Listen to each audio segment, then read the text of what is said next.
Status મેળવાવાળા ધ્યાન રાખજો, કેમ કે તમારો સ્ટેટસ તમારા બે ભાઈઓ જોતા હોય, તમારા ઘરવાળા જોતા હોય, અને તમે સ્ટેટસ મેળો હાવજના જડબાજી નાખે એવા ભાઈઓ. અલ્યા ભાઈ, કોઈ દાડો જીવનમાં તું એ હાવજ જોયો છે?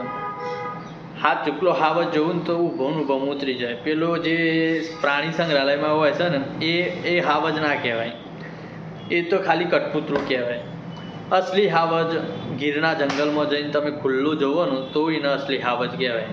અને એ જાણે જોવો ને તાને તમારું મૂતર જ ઉડી જાય અને તમે સ્ટેટસ મેળો છો.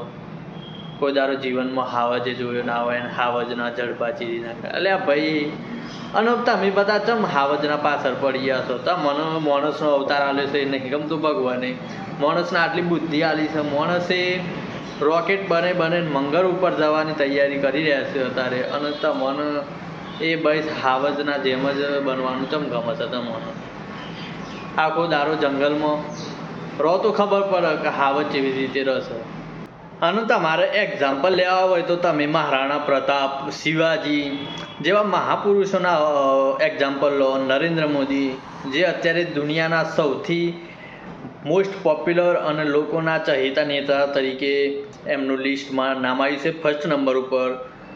પછી ઇલોન મસ્ક છે કે જે દુનિયા માટે આટલું બધું કરે છે, રોકેટો